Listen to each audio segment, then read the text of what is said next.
Welcome to Muslim Apologetics Australia. Now we're going to expose this devilish, pig-headed media of Australia known as the Rupert Murdoch devil machine, the HeraldSun, and its double standards when it reports acts of terrorism done when they're actually non-Muslims.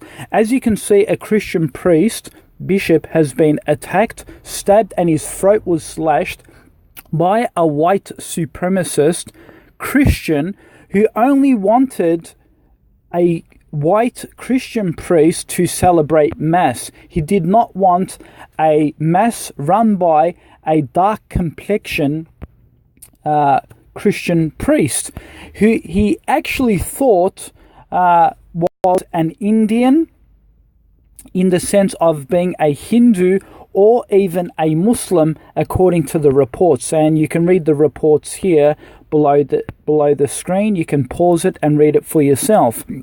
So basically, this is a white 72-year-old man. That's all we know from the report, and that he carried out this attack. And notice they actually call it a reckless causing injury, as if this person was somehow like driving the car and he made a mistake and he did reckless driving.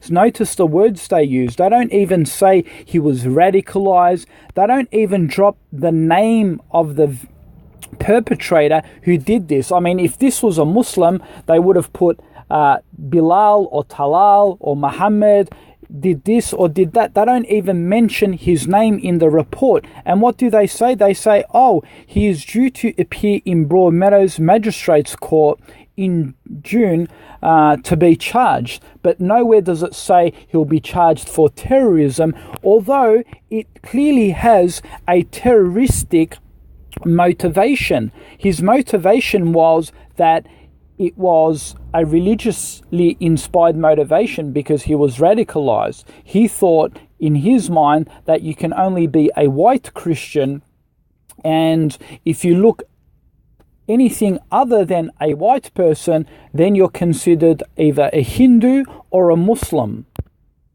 So not only does this barbaric attack have a terrorist religious motivation, it's not called an act of terrorism in any of the statements. In fact, look at the headlines. It says, stabbed priest praying for his attacker. So the headlines, it doesn't even give you a shock effect. In fact, it's even showing the love and mercy of Christianity. It doesn't even say radical Christian stabs a Christian priest. It doesn't say that. But if this was a Muslim, the headlines would have read none other than an Islamist, jihadist, Al-Qaeda inspired terrorist stabs a Christian priest. Now, where are the text warriors of the religious of peace? Where are these Christians? Where are the double standard hypocrites of the West? Where are they promoting this in their media networks, on their Facebook pages like Pamela Geller or Pauline Hanson or any of those anti-Islamists? Of course, when the attack is done by a non-Muslim, a 72-year-old radical man, let's just call it a person that suffers from mental illness. But of course, Muslims can't suffer from mental illness, right? The double standards. Notice the deception here. They quickly show you how a Christian is singled out, called mentally ill, but then the Christian priest then prays for him and says, we forgive him in the name of Christianity. So they're constantly showing Christianity in the good light, no matter what the attacker is. But if this was a Muslim, trust me, that Imam's voice would not have even been heard. His plea to say he forgives the innocent, the perpetrator, would not even be considered in the title, nor in the article of the Rupert Murdoch newspaper. But again, when it's a non-Muslim, a Christian preferably, it is completely mellowed down as it's just a mental illness problem and nothing about Christianity, even though it has a clear-cut political motive of it being a racial act, a terrorist act, because it was religiously motivated. This person wanted this Christian priest to be none other than a white Christian priest. So that was his religious belief. I mean, you may disagree with that and say that's wrong.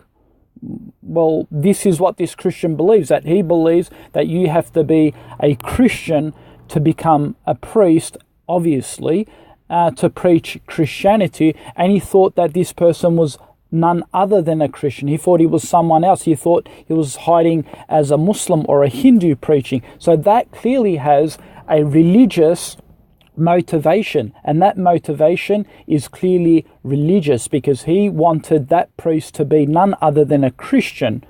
So therefore, that is a religious motive. Therefore, that should be the act of terrorism. Yet nowhere is it mentioned terrorism in the report. So yes, the Rupert Murdoch HeraldSun papers are nothing but inconsistent, double-faced hypocrites. If this man was a Muslim who perpetrated this act, it would be terrorism all over that paper, radicalism all over that paper, jihadi all over that paper. But when it's a Christian done by a non-Muslim, let's mellow it down to mental illness. Let's not even mention the word terrorism. You are a bunch of pigheads.